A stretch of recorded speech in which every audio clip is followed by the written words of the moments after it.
Hey,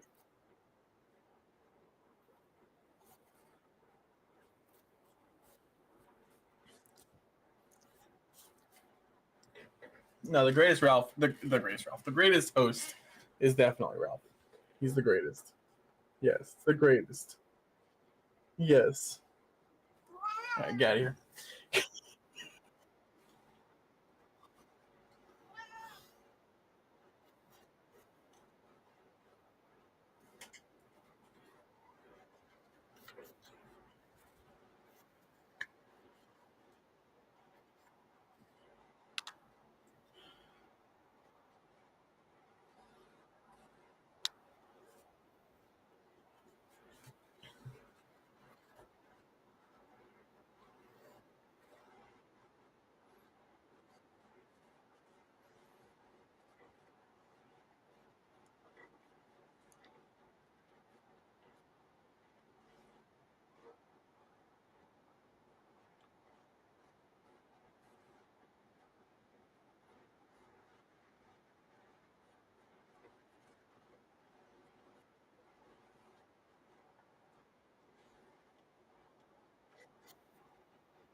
So I'm googling a little bit because is Ireland, so like in America there's states that are a right to work state, I believe is what it's called, um, which essentially means as long as it's not for like some nefarious means or something like that, you can be let go at any time for pretty much any reason from your job.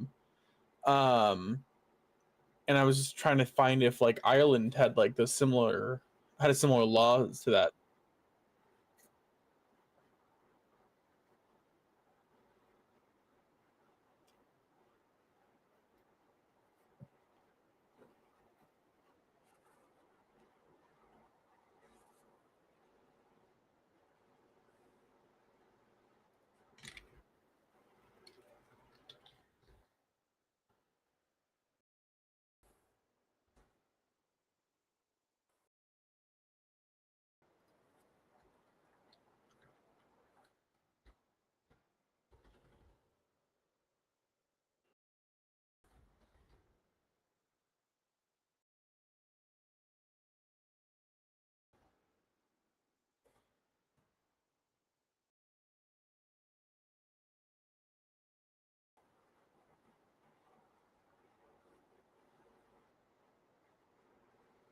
So here's an interesting. So I just pulled it up. Irish laws do not recognize at will employment.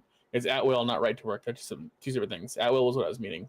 If an employee has been with your company for at least 12 months, so they had been working there for a year, not providing them with a reason for the termination and proper notice period will be unfair dismissal. So I'm wondering, like, so this was them saying that they're going to be laying off 130 employees. So I'm assuming that they didn't just do it now, and they're giving the time period. That's probably the notice. That's probably what it is.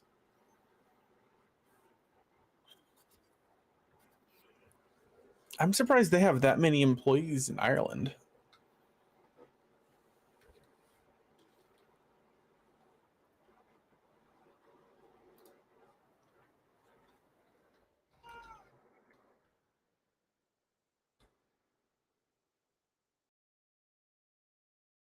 Okay, yeah, that's like, yeah, that's.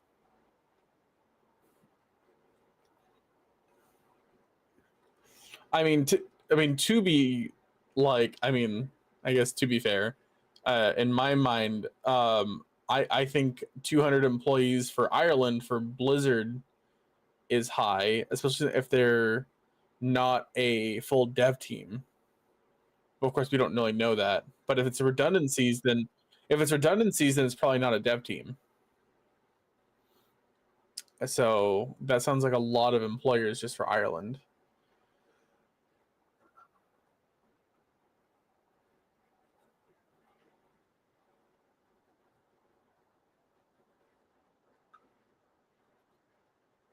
Yeah,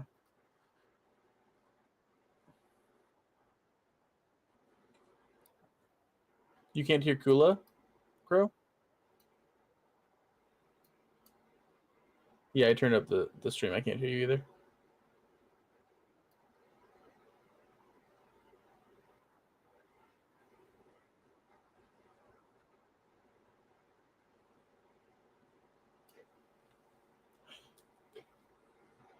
Didn't hear any of the whole issue because you said it all.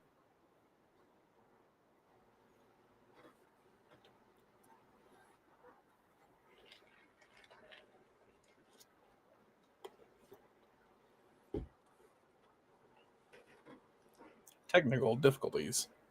Do not look behind the curtain. You're also cooking? No, no, it was good. We can't hear. Wait,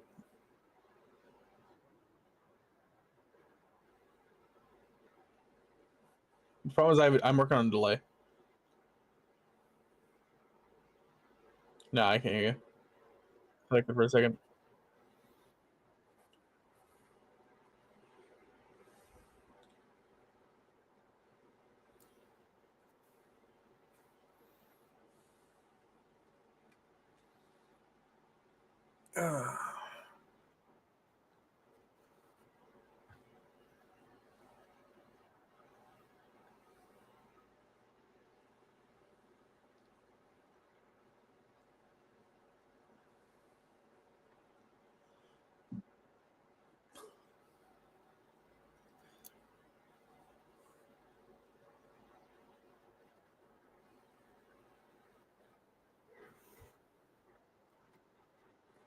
right?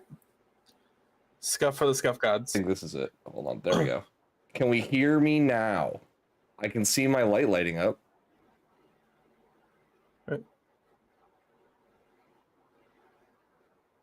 Yes, I can hear you. Cool. Yeah. Okay. We're back to gaming. All right. So just as a quick recap, for those who couldn't hear my half of it, 136 jobs, which is different. We are finding out this is different than the 1,900 jobs that Microsoft laid off earlier this year.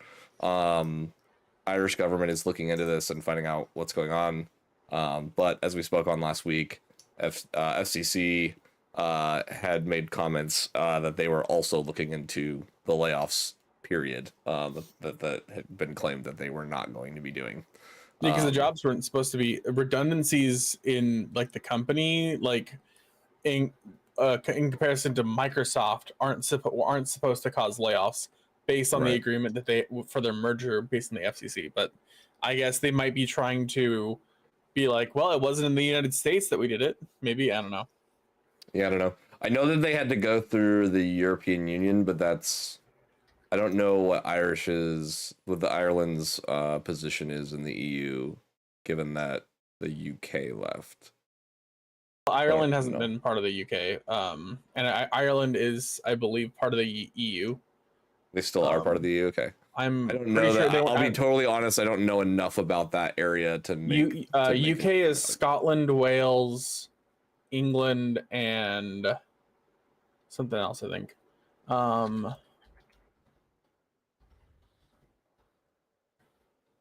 Is Ireland in the EU? Country in Europe. Ireland EU member. Country profile. Ireland is I think it's an EU member, yeah. Okay. So there was an EU push on this as well with the companies coming together. So there was a court case just like there was with the FCC in the US in the EU. So I'm wondering if that's going to bring that back up again.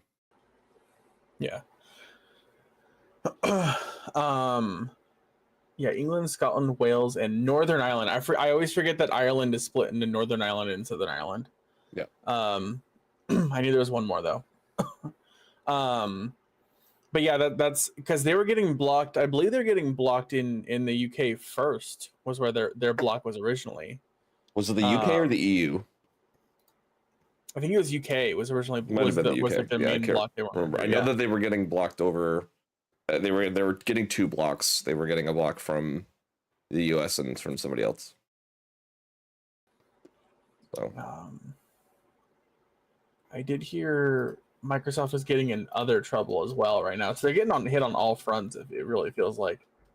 Yeah. I think they're getting hit based on the AI stuff right now. I think is the main reason. With OpenAI. But yeah, that's going to be something that's really interesting to see how that's going to work because of like what the redundancies were, how Ireland is going to react to that and stuff like that. I think it just keeps on going back to like Microsoft has like really bitten off way more than they can chew on all of these large I honestly developers. think it's a grab for IP at this point. Like that's the only thing it can be, right? I mean, like all this trouble like there has to be a reasoning behind it, and the only thing I can think of is that the IP is like they're excited about what they're doing with the IP, which is like even then, like I feel like their IP grab was still too much, was still biting off more than they like really intended to, or they didn't really understand what they were getting, I guess, because like I don't feel like Blizzard hasn't been doing well. Blizzard's been in like that entire half of Activision Blizzard has been in, well, like WoW sub still pays for everything. Well, now Diablo Immortal pays for everything. That's probably why they bought it. It's Diablo Immortal, and like that's it. The $1 billion phone game. Maybe. I mean, they bought a lot with this pickup because it was.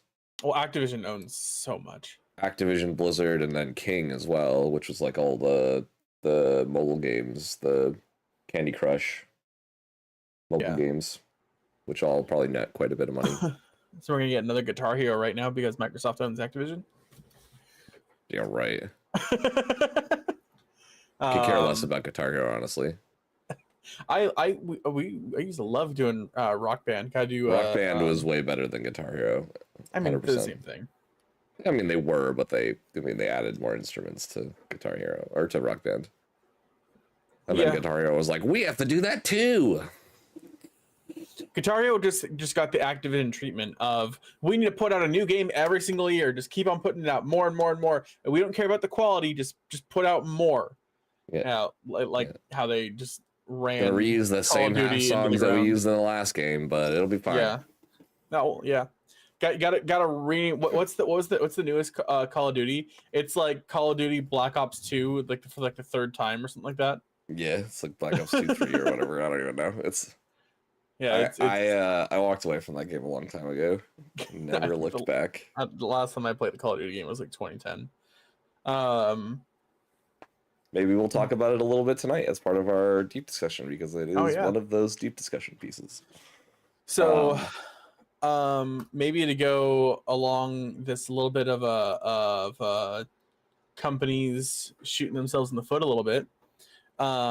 The Switch has been reportedly delayed until next year, 2025. That's big. Yep, March at the earliest is what it's been released at, based on IGN. It was reported by Bloomberg, VGC, and Eurogamer. Sources claim that Nintendo has been telling. I saw Honeycrow's comment. Oh, this stream is longer than the new Call of Duty campaign. I mean, like, true.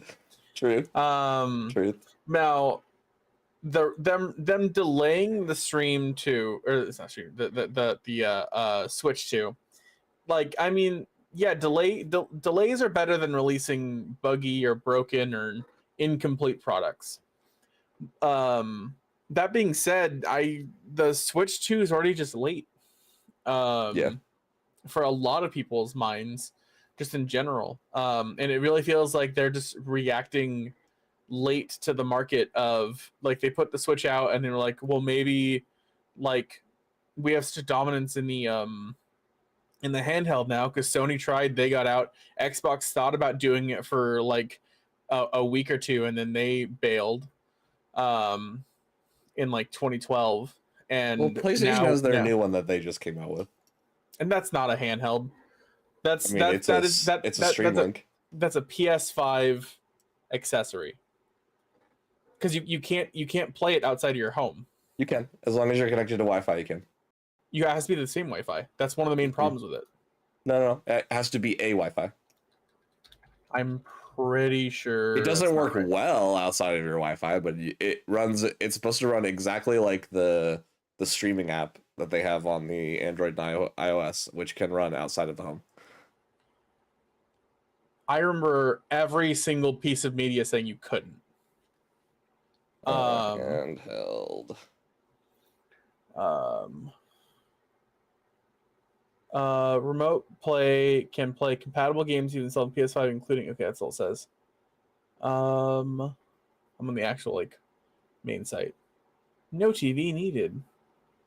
Because from what I understand, it's literally just so you can just like have the TV off, or someone else can be using the TV. But you have to be within the same Wi-Fi as your PlayStation PS5. PlayStation Portable. It's a portal. What? What's the portal? Yeah, PlayStation Portal review. Playthrough at home where the PS5 is located is the most ideal way to play. Being able to play anywhere around the world via Wi-Fi can be great for those less ideal situations. During our time with the device, home provided a more stable connection, so they could use it outside of the home, but it was more stable. Okay, I remember hearing the exact opposite in every single review I saw. That would be absolute ludicrous if they had built a handheld that would not work outside of your home. That would that's why everyone is mad about it. Opposite of what they, that's why everyone is mad about it, because they're like, this is the dumbest shit ever. Right, because that's to be fair, like their PlayStation app on the iOS and Android already allows you to play outside the house, so it's like, yeah, but it's not good. I played just fine. I mean, I also have fiber internet, so it's like, Well, the last time I've tried to do it on like the phone and stuff like that, it was the PS4 and it was years ago. But I've played Final Fantasy on the PS5 on my tablet at my parents' house about an hour away. I mean, I don't go very far, but I don't know. Yeah, I've never tried, but it was really bad last time I tried it. But yeah, they've every definitely single piece upgraded of it since then. media I've ever seen about the Portal, you had to be on your home Wi-Fi, and I feel like every other person I've ever talked to about it has had that same exact thing, and that's why everyone was shitting on the Portal. Everyone Yeah. was saying the Portal is absolutely horrible. Why are you making this? It's the dumbest thing ever, because they thought that it was just oh, the kids want to use the TV. Let me just sit on the couch now and play PS5 on the Portal instead. Was like its only purpose. Yeah. Oh, that does make a little bit more sense. But Yeah, I mean, I think the I biggest mean, thing that I've heard a lot of people complain about it is like PlayStation has their big cloud setup, and yeah. the Pulse can't tap directly to that. I mean, yeah. Well, the one of the biggest complaints I've heard is the headset one, is that because you can't use Yeah. you can't use Bluetooth headsets with it. You can't pair them. You can only use like the Three- PlayStation brand ones. 3.5 millimeter jack, yeah. I don't even think it has Beyond headphone the jack. internal speakers and the 3.5 headphone jack, you have to use its own proprietary buds in order to play it, Yeah. in order to play music on it. But yes, it does have a headphone jack. Okay, I can see it now. Yeah, but where can you buy wired headphones nowadays? I mean, Amazon, but yeah. Yeah. But besides that, because I still don't think the Portal's a competitor. No, it's not. It's No, definitely at but its own the Steam world. Deck, the ROG Ally, what's not Micro Center, MSI, it has I believe has announced they released one as well, or not, they haven't released, but they've announced that they're going to release one, and are pretty close to it. And so I feel like and everyone is already, well, not everyone, but a lot of people are already just pirating Switch games on the Steam Deck because it runs it better. And so the real question is the Switch 2 going to be like competitive?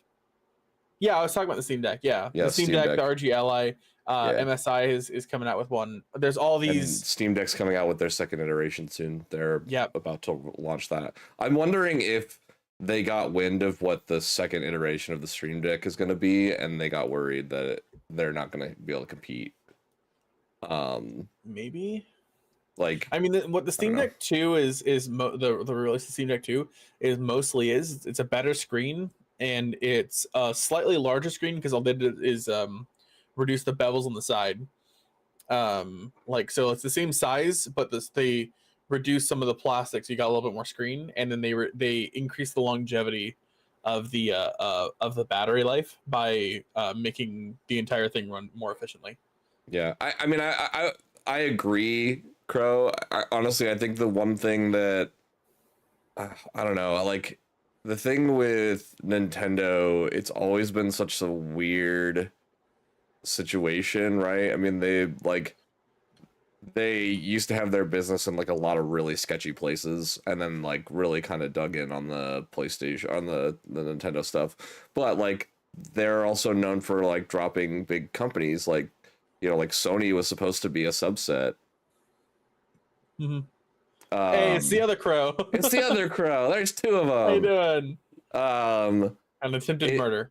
yeah, there's like because they were supposed to have PlayStation as part of their attachments, but I mean, it's definitely. I wouldn't be surprised if the Switch 2 doesn't do well, and Nintendo pivots to just developing games, and they develop games for higher end consoles. I honestly don't see the Switch 2 doing. I mean, okay, I'm gonna eat my words on that, because I see like gamers, like real gamers, not buying the Switch 2. They're just gonna buy the Steam Deck. They're gonna buy the Ally, Right. and everything like that. But Nintendo's a household name. Correct. Every parent that's not like a major gamer is going to be like, oh, my kids, they want to play the new Mario game. Mario's cool and that's fun. Yeah, I'll buy a Switch, and they're going to get their kids Switches. Yeah. So that's really like, I had to take a step back on that a little bit. I still feel like the Switch is going to do at least passable good. It's not. I don't think it's going to do. It's not going to compete with PlayStation. It won't On compete sales. with PlayStation. Absolutely not. And especially with the gaming market just in general being an aged up thing compared to what it used to be. Well, and PlayStation just doubled down. They just basically stated today or this week that that their PlayStation 5 is at its half point life cycle, which puts it at an 8-year console, which is a long time. I mean, it's an abnormal console length. But I think they're going to take the extra couple of years to get it right on the next one. I mean, not that they didn't get it right on this one. I want to be very clear. PlayStation 5 did very well this time around. I mean, yeah. The big thing is that, I mean, it's Moore's Law is dead, right? Electronics are not advancing as quickly as the difference between a PS2 to a PS3, a PS3 to a PS4, and the PS4 to the PS5 was way smaller than that. Load times is the main beneficiary of, oh, PS5s are fast as fuck, right? But other than that, like graphically wise, it's not doing that much better than the PS4 Pro.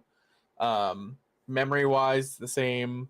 So like, what are we really going to get out of the PlayStation 6, right? So they're taking their time with it, letting Nvidia's what is it, DSLL or wait DSL3, whatever, I can't remember what it is, but AI generative graphics and stuff like that coming out, more efficient uses of different things are going to be what I think PlayStation's just waiting for before they even start trying to pull the trigger on it. Yeah, there's some technology stuff that's in the works right now that's about to come out. So like anybody who has background on how computers work, as it stands right now, we use, in the same way our brains work, we have long-term and short-term memory, so RAM and SSD memory.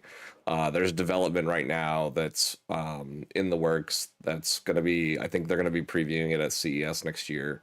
That is it's a single drive that does a combination of RAM and SSD, which is the biggest lag on a machine, is trying to get the data from RAM to SSD and then back and forth. And so if you eliminate that lag, then you will create a much faster load times. You'll be able to create bigger, more expansive worlds, because the way that they're saying this system is supposed to work is that it can also variable the RAM size based upon what it needs. So if the game needs more, it can pull more from the SSD. If it needs less, it can pull less. Well, they've been talking about killing swappable RAM and soldering RAM to motherboards now, because that reduces the wire length, which reduces the travel time of the data, which it becomes an exponential increase, which is a whole other topic, and we're not a tech. And I don't know. I don't know enough. That is correct, Honey Crow. It's supposed to change the physical properties and shift it to from short term to long term, and make it faster. So it's supposed to drop that gap. It's gonna be awesome. It's gonna be great. Yeah, and it was DLSS3 is what I was talking about, the deep learning AI graphics. Yep. So I really feel like they're waiting on some technical advancements that just haven't hit, because their hardware has bottlenecked, and now they're waiting for software that can, I feel like that can, and the software is being bottlenecked by other different hardware that's not coming to games yet. So right, once there's a cork that needs to get unpopped, and then it's gonna flood out, and that's when we'll get the PS6 and the Xbox Whatever the next whatever the Xbox is. fuck they name it, Core i5, the Xbox Core i5. That's what's gonna be. Core i5. They're just gonna follow in the line of the everything's Intel. gonna be i something. Hate You it. got your iPhone i7, and then you got your Core i5s. I hate You got your all of it. everything's i something. So yes, but the delay in Switch. I mean, here's the thing: if Switch wants to be a competitor, which again, they have a niche market. If they want to be a competitor in the market, though, they need to get serious about the graphical capabilities of their consoles in order to be able to bring on some of these games. Nobody wanted to do the Skyrim streaming service BS that they tried to pull, or the Kingdom Hearts streaming BS that they tried to pull. It didn't work. It wasn't good. People were mad, and rightfully so. Like, you can't rely on cloud as a front load for buying something, and playing it, right? I mean, you can't tout that you have Kingdom Hearts on the Switch when you have to have an internet connection to play it because it's cloud gaming, right? That's not how it works. That's another thing, is that the gaming industry, just in general, it seems like it's moving towards a cloud gaming system, and anyways, and that's fine. But yeah. until until the handhelds have cellular data, SD cards put in them, or SIM cards put in them, so that we could put cellular data on them and don't have to rely on Wi-Fi all the time, it's just not going to be a good experience for anybody. Yeah. Well, I think I skipped over this because how I led into this was that them shooting themselves in the foot. When just these, they haven't even announced anything. This is just rumors mostly, but it's from sources and mostly credible reporting publications saying it. And not Twitch, Nintendo stock dipped 6%. Yeah, it was a big dip. Instantly on the same day. Deal. Yeah. So definitely it feels like their grip on the gaming industry does seem to be slipping. There's no more grandmas saying, "Are you gonna play your Nintendo?" No matter what console you're actually, gonna go play COD, mom, kind of thing. But I still feel like the niche that they have, while like their grip on the overall gaming market has slipped because the game market has expanded, their grip on family friendly kids staple games, I don't think that's loosened at all. I don't see like Foam Stars. I don't like I haven't heard anything about Foam Stars. Did it trip over and fall on its face? I haven't heard anything positive or negative about it. Yeah. Like, has it been able to compete at all with Splatoon? Yeah, I don't know. That's a hard one, right? I mean, I think that was the target, was to try to compete with Splatoon, but there's no way, right? I mean, yeah, there's no way to compete with a franchise like that. Yeah, that's what I'm talking about. You got Smash Bros is still this very large fighting game series that it, like every other fighting game, like, oh yeah, you have Tekken, you have right, Mortal Kombat, but I feel like overall Smash smashes them out of the park a little bit on like what their sales do compared to those games. Agreed. And you got Mario Kart, and anytime there's like a kind of kart, like kind of kids racing game, it's just, oh, this is Mario Kart, right? So I feel like that genre, I don't feel Nintendo is really slipping there at all. Right. So we'll see. I mean, it'd be interesting to see. Yeah, like I said, I think the power in the console will definitely be the indicator as to how well this does. I mean, like the moment that you get Steam Decks and Asus Allies and that are kid friendly is, I feel like definitely the moment that Switch starts losing a lot of like any of its grip at all. The last little pinky it has on it. All right, Gibbles. We're gonna do a little bit of a blast from the past. Blast from the past. You remember Crazy Taxi from the old PlayStation? No. No. Oh, this game was so good. Okay, so It was basically you were a cabbie and you ran around and you picked up fares, and the fares you'd bring them to where they needed to go, and then you get like more time and more points. Well, Sega has been going through this thing where they are trying to re-up some of uh, their old IPs, and Crazy Taxi is on the list. And they're not just making this into a dumb reboot indie type game.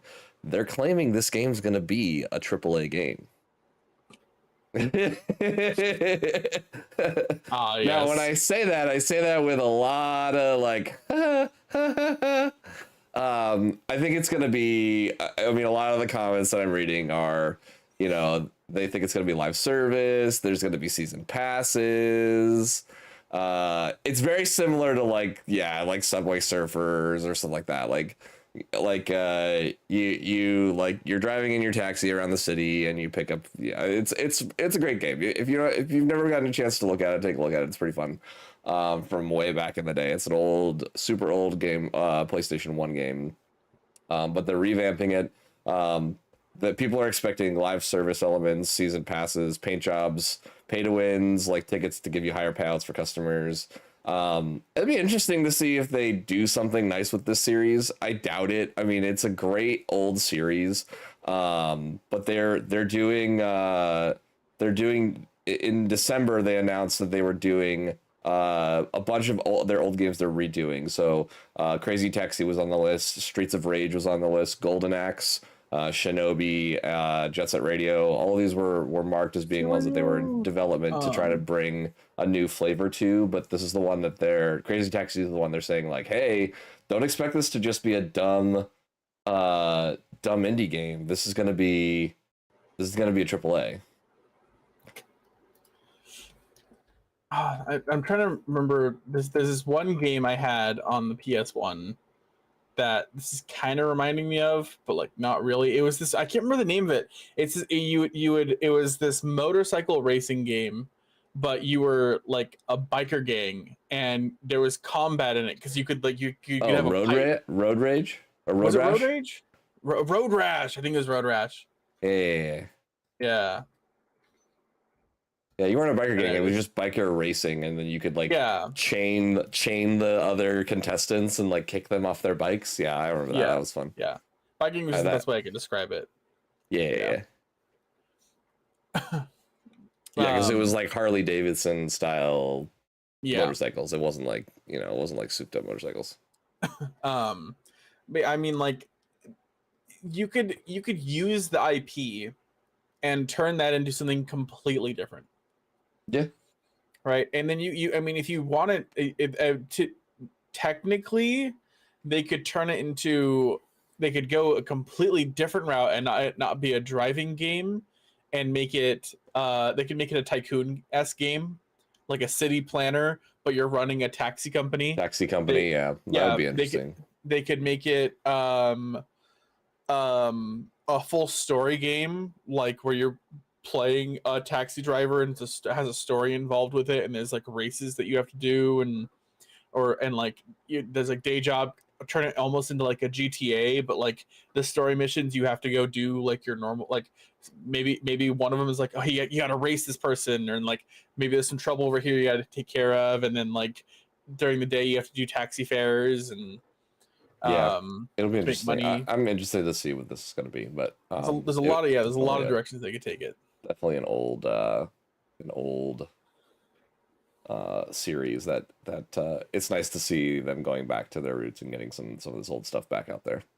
There's a lot of older IPs I wish could be remade, and I want them to get like that kind of a treatment though. I want them to be like, this is the old game, this was the old idea of the game.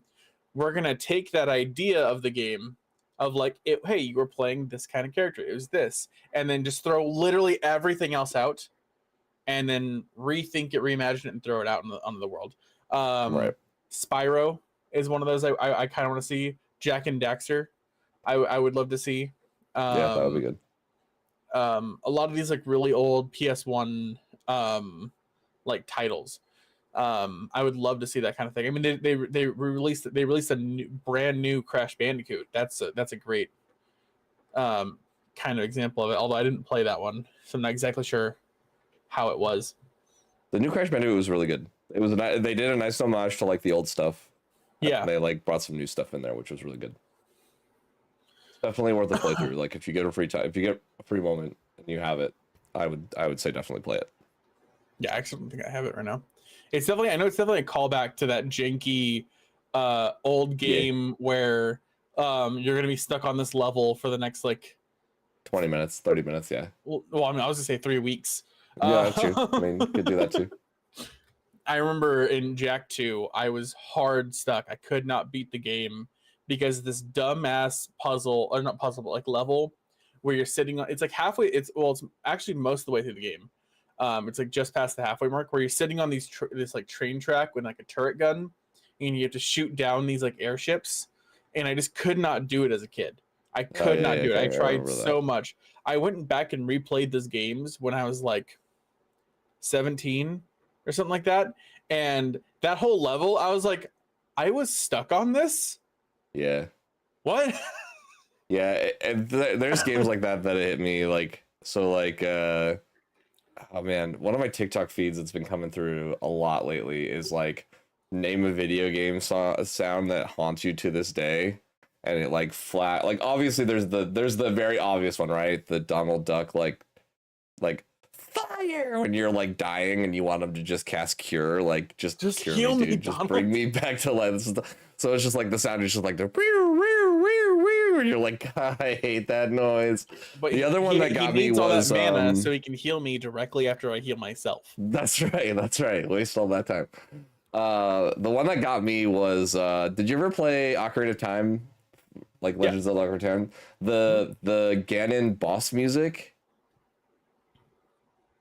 Like the yeah. From like the castle. Man, as a kid, I remember being like terrified of that boss because like it's a guy and then he turns into a pig and you're like, whoa. I didn't play any Legend of Zeldas until I was a teenager, so I didn't play Ocarina of Time until I was like 16. So I guess I didn't get hit by that. Yes, the Sonic drowning theme. Oh my god. Oh god.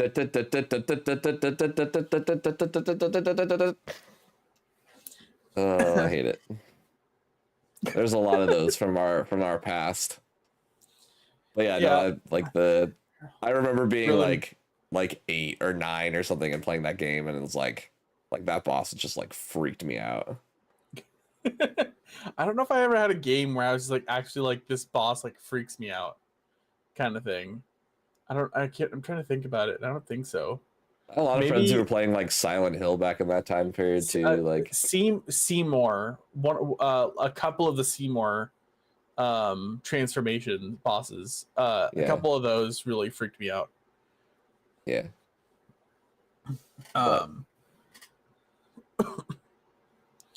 Yeah. So speaking of games that are way above their rating. Oh, yeah. So you know how games nowadays they're putting out $70, $80 price tags. Diablo 4 is talking about releasing their expansion for $100 on a price tag. Well, Ubisoft decides to justify their $70 price tag by saying that Skull and Bones is the world's first quadruple A game. Okay, like I want to seriously know what classifies it as a quadruple A game. Like what's the difference between a triple A and a quadruple A? So I know like kind of smaller developers like Larian, From Software, stuff like that, they're double A games. So like technically Elden Ring and Baldur's Gate were technically double A games, not triple A. And games that have been shitting the bed forever have been triple A, which I think is hilarious. I feel like most people have actually been like, oh wow, double A games are really good right now. But yeah, Like, I don't know. like what classifies a triple A game? That I think the comment I made when you brought this to my attention was like, well, that's quadruple the reasons I'm not going to buy it. Like, So here's the Wikipedia. In the video game industry, AAA is an informal classification used to classify video games produced and distributed by a mid-sized or major publisher, which typically have higher development and marketing budgets than other tiers of games. So marketing budgets, and this is just budget. It's the how much did the game cost to make is essentially like what, and market is essentially what makes games AAA or quadruple A. So well, it looks essentially, like they're going to be Ubisoft said, quadruple A out of all that money. yeah. So what Ubisoft said was, hey, we mismanaged our funds and spent way too much money on this game. It's a quadruple A title, which for Skull and Bones is a very accurate description. If you don't know what Skull and Bones is, it's a pirate game that's been in development for I don't even know how long, like more than 10 years now. That has lost and regained and lost its identity multiple times. It's changed studio ownership, and like which studios are like pushing it in the development team. It's been at one point it was a pirate like swashbuckling adventure game. Then they changed it to like a raft style survival game.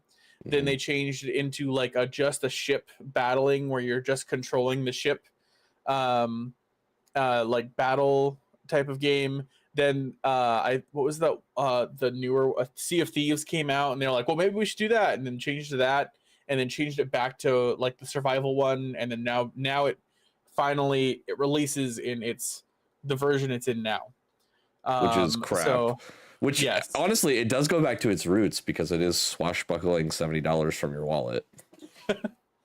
so it is, yes, it has ended on its current iteration, and currently on Metacritic with a reviewer score with 17 critic reviews of 64. So not good. And especially not because terrible, critics, but not good, right? yeah. But I mean, like 50% is like 60% is like, I mean, yeah. But in the current like, day and age, if critics hate it, that means it's good. And if critics love it, that means you should not touch it with a 10-foot pole. Yeah. Now, but here's the main problem with 433 user reviews, which is still low for users. It's got a 3.1. This game has crashed and burned. Yeah, not good. Not good. Yep. Yeah, it's I think we need to stop classifying games in that AAA or AA status based upon the money that they spend. It should be based upon how much they make. Like you can't be like a record goes platinum, right? Like, mm-hmm. Well, it's also supposed to be a fucking a live service on top of it, so they're planning to milk it for more money. Of course. Yeah. It's Ubisoft. It's a company that wants to make money. I mean, everybody's going to beat a dead cow and milk it until it's dead. So, I mean, that's just the way it works. Yeah. I cut off your train of thought, though. No, you're good. You're good. Yeah. It wasn't a great train of thought. Honestly, it's like I said, so I think we should go towards, instead of classifying them before they come out, they should be classified after a certain point in their release period where they meet a certain threshold of user acceptance, right? If it gets a bunch of money and like people really like it, then it can go, then it can go. It's an unofficial. It's an unofficial rating system though. It's essentially like if the game is made by Activision, this huge publisher, they're spending millions of dollars on it. That's a AAA game. If it's a small developer studio that doesn't have a large name behind it, pumping in millions of dollars, it's a AA game, not a AAA game. Yeah.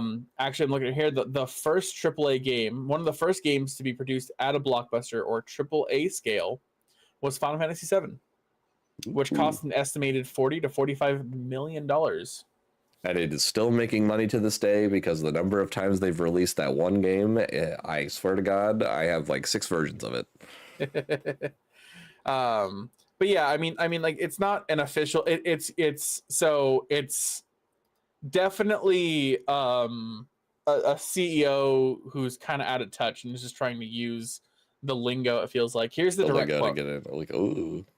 You will see that Skull and Bones is a fully fledged game. It's a very big game, and we feel that people will really see how vast and complete that game is. It's a really full, triple, quadruple A game that will deliver in the long run. So maybe it'll I be feel the like, next No Man's Sky. They'll like realize they fucked up, and then they'll put a bunch of good stuff in it, and it'll actually become better, and people will want to buy No it for Man's 20 Sky, bucks man. later. They even No Man's Sky, they still shit the bed enough that I know a lot of people didn't go back to it because I know I didn't. We'll I owned talk it. more. No Man's Sky will be on the subject of the thing we talk about later for sure, 100%. Yeah. Because that's a big one. That's a big one in that industry. Yeah. But yeah, I like I said, I don't think it's on the developer to make that decision as to whether they're AAA or not. In my opinion, I think like sure, like your business size would tell you that, but I know. So like that's the thing is they've been releasing a lot of really great content, and not to say that that game hasn't become really really good. It's just one of those things of like it was really bad in the beginning, and as part of our bigger discussion, it is a piece of what we'll talk about later because it is a huge piece of the later discussion we're going to be bringing up. Am I all right to move on? Because I got our last couple, and then we'll jump right into our big topic. All right, so our last couple ones, we're going to bleed a little bit outside the video game kind of industry. Cameron Monaghan, who is the actor for Cal Kestis in the Star Wars Jedi series, has said that he would play a live action version of Cal Kestis under the conditions that it progressed the story of the character in some way and not just be a fan service thing. So he's not willing to jump into this thing as a fan service thing. He wants it to be as part of the story. He's also confirmed that there is a third game in this series with Cal Kestis. I have not finished Jedi Survivor, so no spoilies. But it is confirmed that there is a third game in the works for the Star Wars Jedi series. They could put him into like something like Andor, but definitely like where they're currently heading with like the Mandalorian timeline. No, I guess. Yeah, no, because he's I love the first one, and I've been great on the second one. I just haven't beaten the second one. If they're doing the Mandalorian, like if they try to put him in like something like the Mandalorian, then they'd have to age him up. Right. Even like the actual like actor, but I mean it's not too hard to do that kind of thing. But yeah, he was confirmed in that, like as part of his quotes, he said, "We're currently working on the third one, in the process of doing all of that right now. That's a big undertaking, and we have some conversations so far. Hopefully, we'll get all things said and done, and we'll be able to go in and get something really cool for people to play." The real question is, they're really early are they talking about ponchos? More ponchos. We need more ponchos. So this is interesting to me, and maybe we'll talk about this as a bigger subject later, but I want to touch on it really quick right now. Is that this mentality of like characters really diving in and looking like their acting counterparts? So like the character for Cal Kestis, the actor, is Cal Kestis, right? He is exactly the replication of Cal Kestis. Now, this isn't always the case. So a really clear example, Spider-Man does it. Yep. But the clear example of where like they're using mocap, because it is Cameron doing all the actions in mocap that they then put into the game. Last of Us and Last of Us 2 did mocap, but the characters look different from their actors, right? So it's definitely like you can see it from both sides. This is definitely one of those things that's like it almost feels like they're gonna do something live action because they put him directly into the game. If they weren't gonna do something live actiony, they wouldn't have made him exactly who he is in the game in real life. I just feel like there's a lot of and this is to me this is a very classic Disney thing, right? Because like Disney now owns this IP and can just like do whatever they want with it. And maybe this is what the next Star Wars run is, right? Maybe they take these games and then they turn this into something like a movie series of like, or whatever. Maybe. But on your point of like them making sure, and like just in video games, them making characters look like they're actors. I don't know if you knew the PS4 Spider-Man. They did an update and they changed the way the Spider-Man looked. They changed the way Peter Parker looked to make him look more like his voice actor. Right. Yeah. And so like it definitely seems like it's something that they're maybe just doing gonna start trying to do more across the board. Yeah, and mocap is something that they've been ones. doing quite a. Motion capture has been something they did quite a bit. I know the other big one that they were doing a crossover movie for was the last Splinter Cell game. The actor who was not the original Sam Fisher voice that they brought in to do the final, the last. It's not the final. They're gonna do another Splinter Cell. They just haven't said when. The last Splinter Cell game. That he was supposed to do an acting series for Splinter Cell, being Sam Fisher in real life. So it'll be interesting to see. They announced the new Splinter Cell. No, they did not announce a new Splinter Cell. Oh, why do you gotta get my hopes up? I love Splinter Cell. I love Splinter Cell too. I thought the last one was great. I thought they did a really great job on the last one. But no, the actor that did Splinter Cell, they were doing a movie with him. They had lined him up to do a movie as Sam Fisher.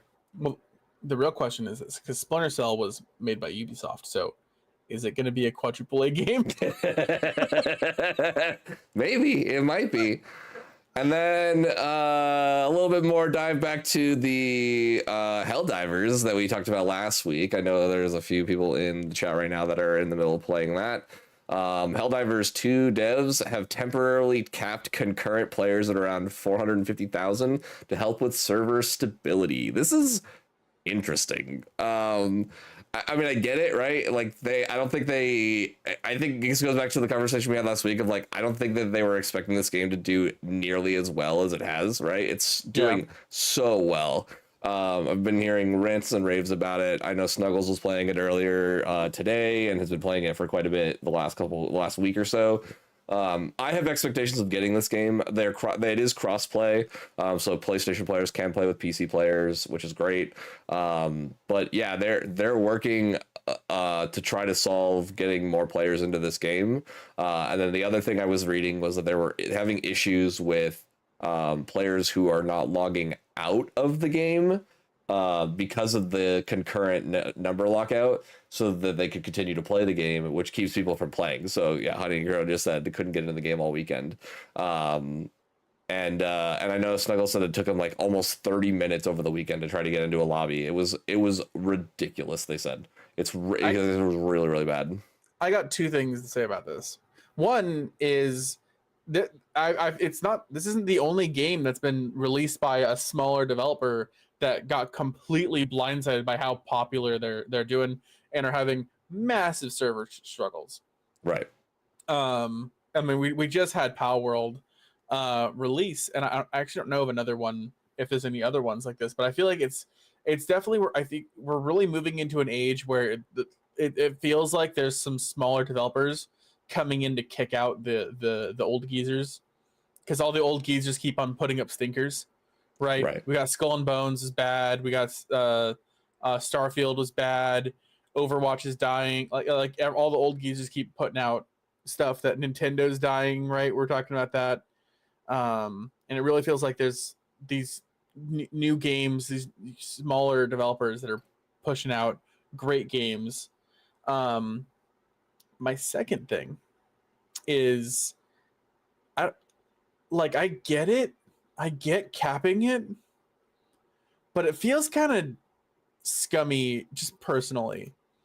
For sure. Because it feels like they're saying, like, hey, you bought this game, you can't play it though. And that feels just personally, that feels kind of scummy. I mean, I'm not even playing it. Because it doesn't feel like my cup of tea, but that just in general is my kind of take on it. I understand it and why they're doing it. It's just a weird, it feels like a weird answer to me. Yeah, their response was their official quote was, "Hello, divers. Earlier tonight, we had some server-related issues with concurrent player spikes. This led to some mission payouts failing and some players being kicked off their ships or being completely logged out. Our team is working around the clock to solve these issues, and while we've been able to mitigate some of them, we're still struggling to keep up with the scaling that is needed to accommodate all the Helldivers that would like to play. Therefore, we've had to cap our concurrent players around 450 to further improve server stability. We will continue to work with our partner of getting the ceiling of that availability raised. If you have progression related issues, please restart your game in order to get things synced back up. Thank you for your patience." So they are like, and this is one of the things like communication on this is everything, right? So you can't just like you can't just like throw this out and be like 450, sorry, bye. They're being very upfront of being like, hey guys, like we're not able to keep this game afloat with more than 450 right now, and we want to be able to bring more people in, so we're working on making it better. So it's, you know, they're I don't think it's, in my opinion, I'm not feeling like it's an excuse. I think they're definitely doing it the right way of like reaching out and saying, hey, like we hear you, like we know that you're having problems, we know that you're having issues, we want to solve those problems for you. Yeah, I was just saying it felt weird, like a weird solution to me, and like it just kind of felt like a, like kind of, I don't know, like a, hey, it's only coming from that, hey, you bought this game, you gave us your money, you can't play. Yeah. Now, but like I'm saying, I'm not saying they're making excuses. They're having a problem. They're trying to work on. They're trying to solve it. They're doing the best they can. That's just like a small side of it that I'm feeling of like it feels. I mean, there is no right answer to this, and I feel like so the best way is just communicate and be fair. So, and this is a great segue into tonight's bigger topic, because server issues and game issues and unpolishedness is definitely one of the things that I remember a time when the internet wasn't as prevalent on consoles, right? PS2 era, the GameCube era. Excuse me. So getting games, it was, you got the game polished, right? You got as many bugs as you could out of the game, and I feel like that mentality is really kind of fallen over the course of time. So big releases like No Man's Sky and Cyberpunk, and I mean, even The Witcher had some issues. Witcher 3 had some issues at the very beginning of Witcher 3. But that now that they could just go out and be like, oh, just grab the fix, right? Just go out and grab the update. Yeah, like I think there needs to be, and I know that like that PlayStation and Xbox are charging these companies to put up these updates. Like I think that the cost on these updates needs to be heftier. We need to prove a point to these developers to make sure that their games are polished when they come out the door. The big ones that I remember from past games, other than the ones we've talked about, like I remember the no faces in Assassin's Creed 4. Where literally the face would be gone, it would just be eyeballs and a mouth talking. Like it was the weirdest thing. And it's just stuff like that. It's like that stuff is not stuff that I remember. Like I remember you get like a bug every like now and again in a game, but I just feel like now we're running into like more and more and more of these just games that like the pressure is on these development teams to just get these games out as quickly as possible. And I think we need to take a step back and we need to talk with our wallets and just say, hey, no, this isn't okay. Like take your time, put it out a good game. Like, was I upset that Endwalker was delayed by a month? Yeah, sure. I was upset that Endwalker was delayed by a month. Was I happier knowing that it came out and it wasn't as buggy as it could have been? Yeah, I was happy that they took the extra month to be able to bring out a game that was better than the flops that had come out in previous months before it and had been a real issue. So I have a few things on. So one, the problem is because developers, games are, we need to make it bigger. We need to make it bigger. We need to make it bigger. We need to make it bigger. We got to go full freaking Michael Bay on this shit. Bit more explosions. right? And when you do that, you're creating more openings, more cracks for more bugs to come in. We need the largest game possible, the biggest map imaginable. Okay, but where's how do you fill it? There's so much dev time that's required for that, and and so you create all of these problems that way. So on the developer end, that's being happening, and then on top of it, on top of that, you also get the Bobby Kotick push, and the reason why Activision is the way Activision is, and kind of pushed the whole gaming industry a little bit this way of doesn't matter if it's good or not, release a new game every single year. We have an IP, it needs a new game every single year. They did it with Guitar Hero we talked about. They did it with COD. Anything and everything they could do, they just released a new game every single year. And they just tried to milk their IPs as much as possible. And you get that with, I feel like a lot of, you just get that with entertainment just in general. And it's because video games have been moving more towards that like blockbuster movie type feel. We're getting that same effect in video games as well with these major blockbusters, which is why, like I said earlier, you have all these smaller games that aren't dealing with release a new game every single year, really the biggest game possible.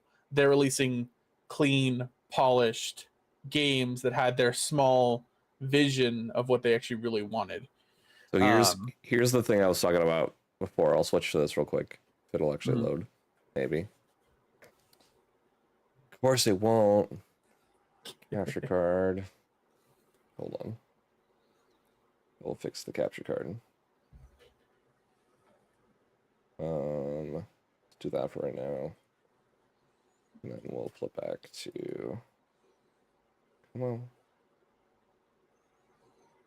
Capture card. Maybe.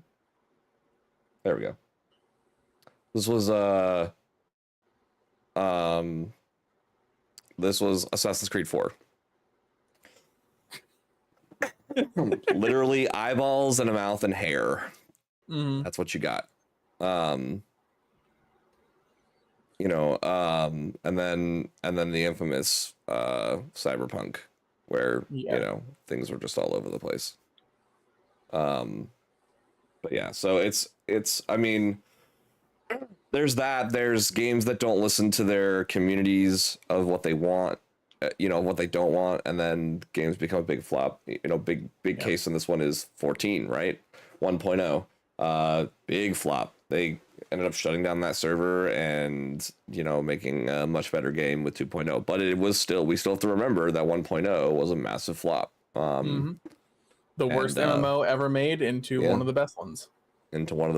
Anthem was another great example that like looked great. Everybody was super excited. It was supposed to be the game that took down Destiny, and completely bottomed out. Like completely. They didn't even try to fix that with like, oh, we're gonna patch it. No, they just walked away. Yeah. Fallout 76, another big one. That one they did try to fix, and it just didn't. It just didn't work out as well. Yeah. Yeah. I mean, even the Pokemon Scarlet and Violet release came with a lot of bugs people were complaining about. I think the funniest thing with No Man's Sky, though, was like they had touted this thing as being so big, right? It was going to be the biggest thing you've ever seen. There's no way in the history of ever that you would ever find another person in this world. And like in the first, week, they had two people on the same planet looking at the same space and going, hey, we're here at the same time. And I can't see anybody. Yeah. Like I can't see the other person. And that's when they had to come out and be like, well, it's not really multiplayer. We didn't really design it to be multiplayer. Well, they also did the they had originally they had the problem that Starfield now has, where it's like, hey, it's this, look at all of this space. There's so much space. You guys like space, right? The video game has space. Adult community is, but what do we do here? It's space, guys.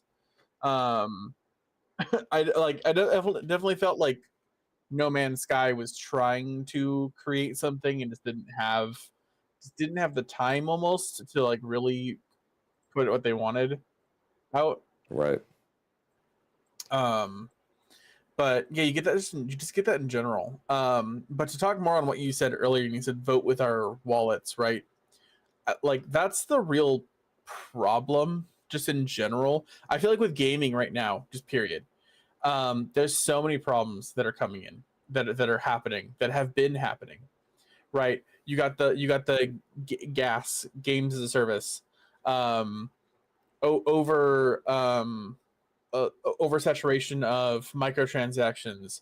You've got releasing buggy, incomplete games, then fixing them later. All of these problems have, and I will say it, even the buggy games. This all goes back to horse armor. Um, and had at any point gamers just stood their ground and not spent money, games would be in a vastly different space than they are now. And overall, I was watching this thing. It was Asmon had said it, and one of his chatters said to Asmon, but he was like, "Yeah, is that gamers are just pushovers, man." And I'm a gamer, so I'm insulting myself, but we're Right. like roll over, like, "Oh, we don't want this. We're not going to pay for this." And then like, how much does it cost? Let me check my wallet real quick. Yeah. Wow, I won't stand for this microtransaction bullshit. How dare you? Secretly typing in their credit card number. Yeah. Like, how dare you cheat me out of? Yeah. Yeah. Oh my It's god. such a There's big. It's such a big pay to deal. win. Oh, I will never ever play a game that has pay to win. Ah. Yeah. Where's my credit card? I want to win today. I want to win. How do I win? I want to win, guys. I want to win, guys. Winning. But yeah, so it's you know, and that's kind of a good mentality for like everybody, right? You really need to pay with you're like, if you're unhappy with something, don't pay for it again, right? Just don't buy the next thing, like, you know, or wait it out. I mean, No Man's Sky, a lot of people would recommend No Man's Sky right now because of how good it is, because of how it is now, right? I mean, it took a while, but it's not in the same state it was before. So it's definitely, you know, definitely one to, like, you know, yeah, I've gotten out of the pre-order thing, right? Yeah. I've been okay with pre-ordering things where I've seen, you know, like people that I follow get pre-release copies of them and they're playing them and it looks exactly like it's supposed to, or they're like their reviews are exactly what I'm expecting. But like generally speaking, I'm not buying into a game because some big multi-billion-dollar company has said, "Hey, this is a great game, you should play it." Yeah, pre-ordering is a scam. That being said, gamers are pushovers. FromSoft releases another Souls game, I'm pre-ordering it.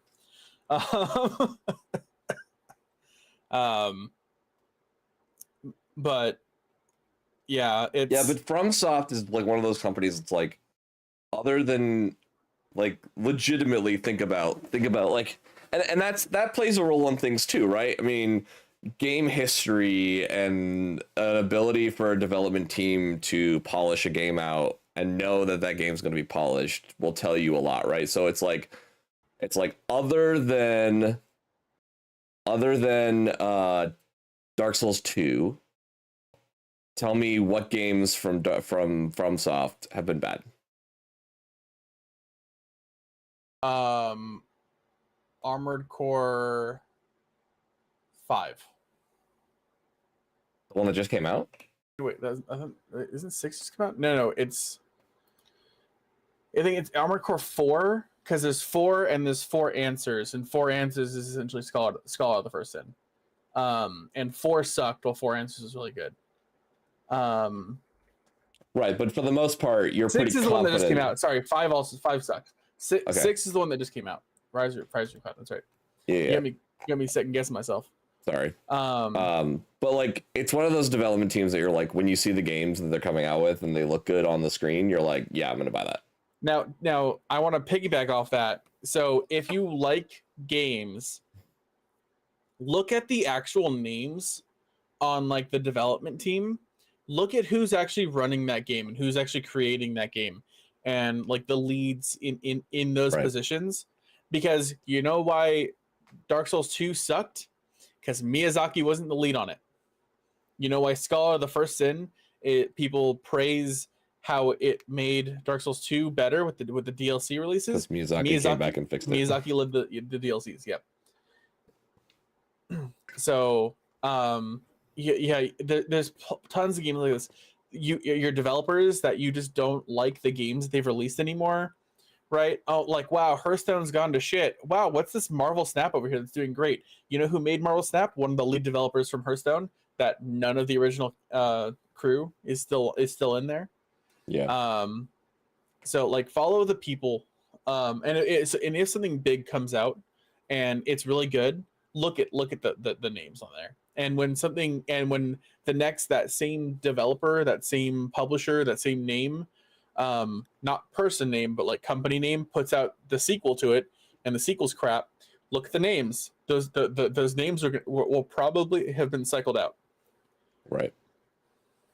But yeah, I'd like to see us get back to a time when games weren't as broken on release. I'm getting a little irritated with the pop a disc into the console and there's an update before I start the game, right? I mean, like come on, guys, like really. I'm kind of fine with that one because they get it's something was found out right before release and like, oh shit, let's fix it, right? But like a week later, 2 weeks later, a month later, and then oh, now the game's like what we intended it to be. Yeah, and now the game's playable. No. Yeah. Yeah, no, that one's definitely the shit stain is games being released unplayable, not in any way, shape, or form what they were. The funniest thing to me was didn't the people who did Cyberpunk say that their DLCs would be free because of all the craziness that players had to put up with the rebuild of that game? I thought they had made an announcement like back when they announced that they were like their paid DLC was going to be free. I mean, was this the one that just came out recently, that people are praising like a shit ton? I thought that one was free. The Phantom Liberty was a paid expansion. You had to buy it. Oh, okay. I don't know. Oh, wait. Oh, okay. I don't know. If Cyberpunk isn't my it isn't my cup of tea. I'm not a fan of like GTA like games. Fair. Yeah. So like they seem like I play them, I have fun, and then I get bored in about 30 minutes. I don't get the time out of those games. I get bored way too fast to get time out of those games to justify the cost when I could have longer fun with other games. Right. But okay, I thought Phantom Liberty was free because I kept on hearing everyone was losing their mind talking about how good it was. Is it Phantom Liberty that I'm talking about? I think I was talking about a different thing. What is Phantom Liberty? When did it come out? It came out recently. In the last couple months. I can't remember when Phantom Liberty DLC came out. Maybe I was thinking about because I thought they released a couple of free DLCs before Phantom that. Liberty came out in September. That's probably what I was thinking about then. Yeah, it's got shit. Who's the actor from Idris Elba? Yeah, it was Idris was the main character. Then that is the update I was thinking about then. Yeah, that one was it was a $30 DLC. Oh, $30 DLC. That's not bad. It's not bad. I mean, they added a lot of content, but they this was the first major expansion DLC, and they had said in a release that it was going to be quote free DLC. I mean, it's better than a $60 DLC, and and I'm gonna use Destiny 2 as the example because the Osiris DLC is the reason why I never went back to Destiny 2. Destiny Right. 1, like I loved the original game. The release of the game was great. The first DLC, amazing. Second DLC was okay, and they made some weird choices. And those weird choices they made really dropped their users. And then the next DLC dropped. It was pretty big, but it alienated a lot of people, and I hated that one. And they created a free one. So but throughout, besides just the DLC drops, they made some choices that were outside of nerfs, buffs, different things, different choices they made that just made the whole game just crap, kind of thing. In my opinion, the final version of Destiny 1 was great. The Iron Wolves DLC, fucking amazing. The Destiny 2 released, also amazing game on release, absolutely great. First DLC dropped. I don't remember how much Osiris cost. I think it was a full $60 DLC. You got a zone of so it didn't come out with a new raid. It only had one extra secret boss. It had a 30-minute story added onto it. And it gave you a new like open world area that was like the size of a quarter. It was like the smallest open world area out of any of the both games that had ever been added. It was one of the smallest game areas I've ever played in. Period. You could go from one end to the other in like a single jump. It was the size of the arena of the final boss of the second raid, or it was like the size of the arena of the final boss of the first raid from the first game. So it was just that size for a full open world area.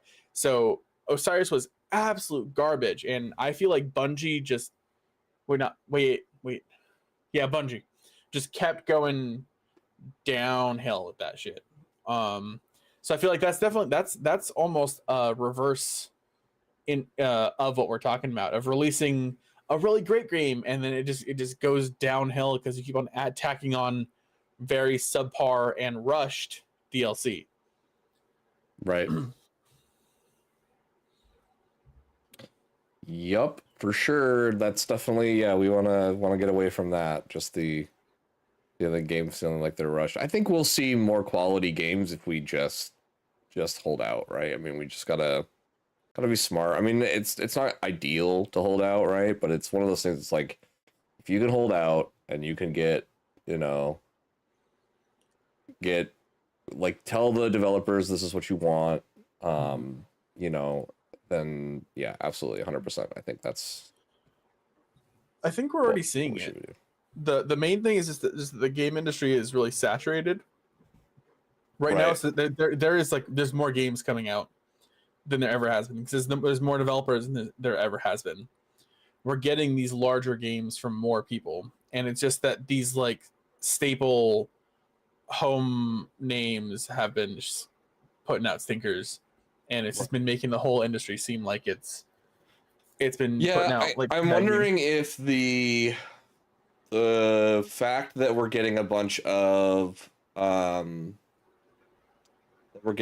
these like great indie games that are just blowing out their competitors is going to make a difference to some of these more AAA games. So like, the Helldivers game, the Pal World game, like all these things that are doing so well in their particular, field. Because I would say Helldivers is very Destiny-esque. It's not exactly like Destiny, but it's very Destiny-esque. Yeah. But and it's doing extremely well. So it'll be interesting to see how these games shake up the industry, what they make these other bigger developers that have money that can throw money around do. I'm interested to see what they'll do with the next Pokemon game, given what Power World has done. If Yeah, I that'll haven't change liked their the mind. last two Pokemon games. Yeah, if that'll change what they do with the Pokemon games. So it'll be interesting to see. Yeah. I kind of see, to be honest, I kind of see the bureaucracy and like the large scope of these large companies being the hindrance. They're it's not necessarily they're too big to fail. They're too big. They're gonna fail. Right. Kind of thing. And I mean, like we're seeing it with you. You can see because entertainment industry, right? You can see these exact shapings of what's happening starting to happen in the gaming industry in you can go back and you can look at other entertainment mediums, right? You can look at TV, and then you can look at movies, and you can look at the video games, and you can see all of these, especially with movies right now. It's one of the best things I can pick up because you can see the ending of that trail of them just shitting out the same IPs and the same formula over and over and over again, and now it's stale. And like every now and then it's oh, it's a great movie, right? Um, Guardians of the Galaxy 3 was amazing, but every other Marvel movie that's released like since Endgame has been just crap. Or wait, was Right. Endgame the last one, or is it Infinity War the last one? Infinity War then Endgame, right? Infinity War was the last major one, yeah, but there's been like a Thor movie since then. Well, yeah, but I'm saying the Thor movie, the Miss Marvels, or the Marvels was like one Yeah. of the worst movies they've released, like period. Madam Web just bombed. Yeah, Madam Web just bombed. Right, they're not doing good. Um, uh, and then you get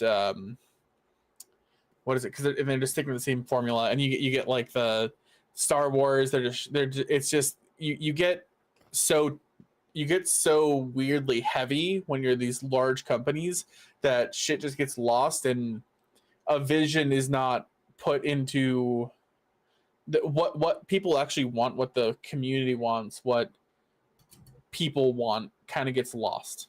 Yeah, absolutely, 100%. And so I feel like you could see that with old TV shows and them just putting out, oh, this show has ran for 30 seasons and it hasn't been funny since season 10. You have they did like 15 spin-offs, right? Every single hit TV show had to have a spin-off or two, and they always had that one episode where it was essentially the pilot test for the spin-off, where they brought in the spin-off characters just to test how well an episode did, and if it did really well, then they'd actually launch the spin-off, right? Every single one had that.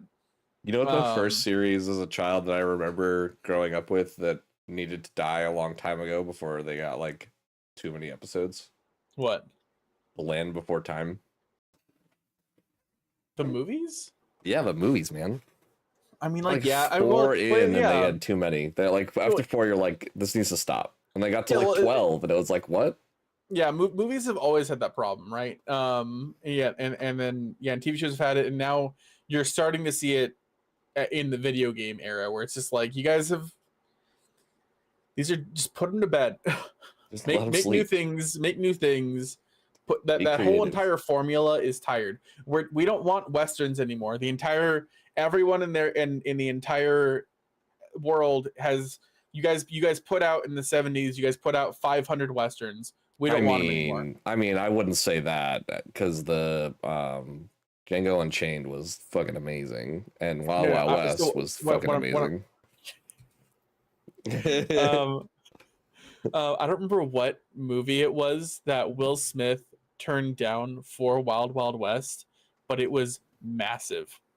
It was a massive movie. I don't remember what it was, but it blew the fuck up, and he's like actually mad about it to this day.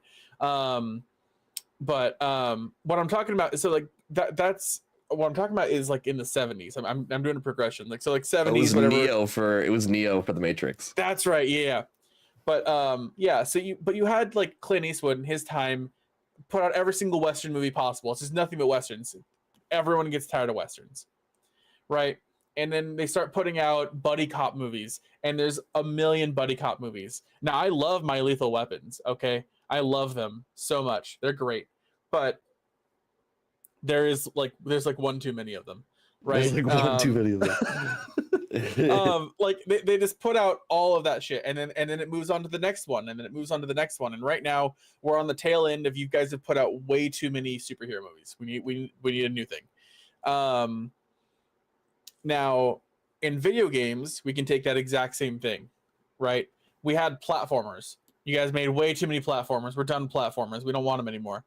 Then they made all these stuff, and we've been stuck with these first person shooters that are kind of done and tired and used up, and there's these old IPs that are in the same boat, and like, because you it's the same thing, like, so like Bethesda, they could release us an Elder Scrolls or a Fallout, and that would be great, but they need to mix up the formula enough that it's not the same thing, because we're tired of those. We've had them. There's only so many. Chocolate shake is great. You can only drink so many of them. That's right. I was watching somebody talk about like the new big genre of games that have been like making their way out have been the oh man, what was it? They called it, I want to say they called it the Valley games, and it was supposed to be like a kickoff of Stardew Valley. Like all these games that are kind of mimicking what Stardew Valley did. And then like in the comments, I could like see a couple of people go, well, why don't we just call it the Harvest Moon series? Because that's what it is. It's like the old school Harvest Moon games, like back when they were good. And they're like, well, Harvest Moon's now shit, so that you can't use that because like it's not good anymore. Like the last good Harvest Moon was like the PS2 one, and the one before that was the N64 one, and then everything from there went all downhill. Like, but it's this like we're getting into these ages of like people playing these games, and then like developers seeing this type of gameplay happening, and then like everybody's trying to do it, right? Everybody's trying to do that thing. So it's like now I got a million Stardew Valley games. Like, okay, like, you know, I got a million RTSs. Like, you know, when RTS went through their phase, like where they were trying to make a revamp and come back up. I think it was like right around the time of like StarCraft 2. Yeah. You know, like you know, a million of those coming out. You know, Frostpunk came out, and you know, Banished came out, and all these big, you know, these big ones that were doing the RTS thing are, you know, coming out and doing the RTS thing. The prison simulator game bullshit. But yeah, my point is that like these large companies, because they're so beholden to the stockholders, they're always going to have the same exact problem, and that is people who only see money, and they say, hey, this made a bunch of money, just do that again. Just do that again, because this is making money. Do that. That's it. That's all I want. Just do that. That makes money. So do that. But that's not what the media. That's not what the market actually wants. And that's generally that. Now sometimes they say just do that, and we get another banger. And they say just do that again, and then wow, the third banger. This is great. And they say just do that again, and like, hey, let's cut it out. Like you got 3. Let's move on. But then then the 5th time they're like, let's just do that again. The last one didn't work, but the first 3 did, so maybe this one will. Yeah. And yeah, I don't see. Maybe we'll make another generation of Pokemon, and they will all be based around pieces of trash, and we'll all call them the Trashio generation. I mean, there's already trash Pokemon. There's literally Trubbish and Garbage. It's so dumb. Or Garbage. I don't remember what Trubbish's evolution is. What was your favorite pal again? What's his name? Depresso? Depresso? I fucking love Depresso, man. Depresso is my spirit animal. The sad Pokemon, Depresso. Garbodor. That's Don't the be garbage. sad playing games. Depresso will be sad for you. He's not the only one that's like. Pal World is just a meme, just in general. It's But such yeah, a meme. It's so good. I love it. Yeah. But yeah, it's like if you're a game developer, if you're listening to this, which you probably aren't, but if you are for whatever reason, like make new stuff. Like come up with new IPs. Like I'm tired. Like we're tired of playing the same. Like yeah, every now and again a new thing, like the same thing is kind of fun. Like a new Final Fantasy doing something a little bit differently. That's fun. But like don't like. I got out of Call of Duty so long ago because you're playing $60 every year for the same goddamn game. It's just a couple different map changes. It's the same game, guys. Well, one thing Brandon Sanderson, who's a really large fantasy writer, he teaches writing classes, and one thing he always talks about, like when like creating stories, is familiar meets the strange. So if you want to do I love Call of Duty. I love first-person shooters. Throw something weird in with it. Like throw something in that you don't think would work, and then find a way that works. And then now it's going to be a whole new thing, and it's a whole new world, right? Right. Make a the freaking Aladdin, and throw guns into it and make it a video game. There you go. Boom. I just made you $1 million idea. Go ahead and run with it. I don't know, man. It was a little $1 million idea. Those are words in a sentence, I guess. Yeah, well, it's a first-person shooter. So then what you do is you take Bobby Kotick's idea and make them pay for every bullet, $1 a bullet. Make them have to pay for reloads, and it's $1 million game. There we go, man. Bobby Kotick did it. Let's go. The game is free, but you have to pay for bullets. That was actually a thing. That's actually a thing he suggested while he worked at Activision. Or sorry, not Activision. He worked somewhere else. I don't remember where he worked, but before he was CEO for Activision, he worked somewhere else, and he suggested, and he was like kicked out, or maybe it wasn't. No, it was the director of Unity, the CEO of Unity. I don't remember where he worked, but he suggested that you make players pay for a reload in the middle of matches, so that way it because one of the best ways to make someone make a decision that's bad for them is to make them make the decision quickly. And so if they're in the middle of the game and they're like, I gotta go, I'm gonna win, I'm doing great, and then all of a sudden they have to pay for a reload. They don't have bullets, they gotta pay for a reload. They're more likely to pay for the reload. That's so stupid. I hate it. I hate everything about it. Anyways, but yeah, so don't release shitty bug games, and polish your games up, make them look nice and play well, and yeah, don't keep releasing the same thing 20 times over, because we don't want to pay it 20 times over. We want to play like 2 or 3. Interesting, that's good.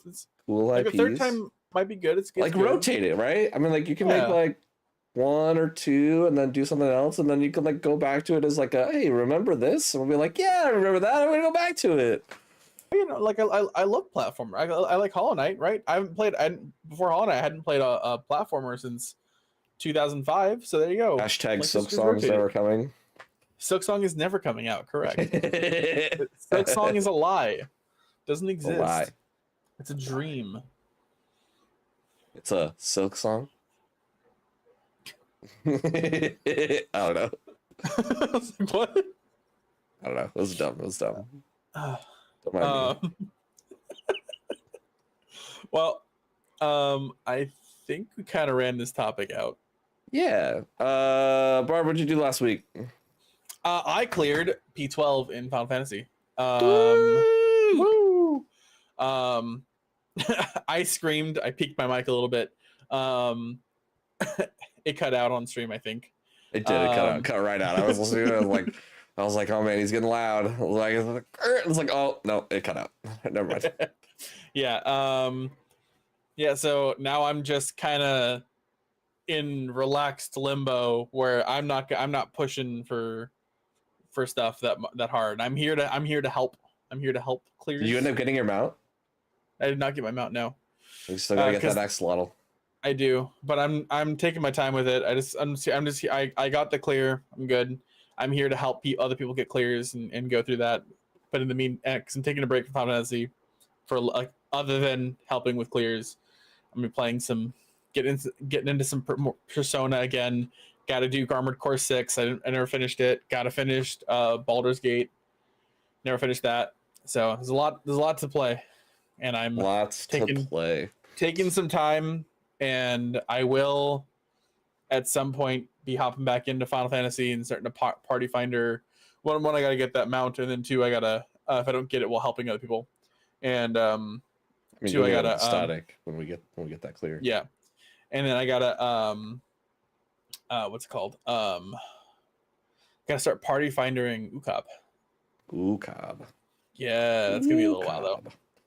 I gotta beat a couple other games first, and then I'll come back. Yeah. I got my EU alt almost BIS ready. I got all of my 9, 10s, and 11 clears that I needed for all the stuff I needed from them, so that's done. And been taking a break. I was sick as a dog on Thursday and Friday, and ended up having to skip out on some stuff that I wanted to get done. So I am gonna take a third week to get some of the stream stuff that I wanted to set up because I was going to spend Friday doing that because we didn't have D&D on Friday. I was going to spend my Friday getting that done, and I spent my Friday in bed feeling like I was going to die. So that was super fun. Anyways, but yeah, other than that, I was playing a little bit of Inscription this week, a little bit more Golden Sun, but lots of EU Final Fantasy, trying to get that character ready to go. So we have been getting that all set up. Big shout out to Eric on giving me some help on that. But yeah. Yeah, I actually downloaded Magic because he was streaming Magic today, and I gave Magic like a little bit of like a try before, but like I mostly like the way Arena tried to teach me how to play. I didn't really like it, and then it was kind of like I didn't like the way it was trying to teach me, and then all the keywords, it wasn't giving a good, it wasn't intuitive for me.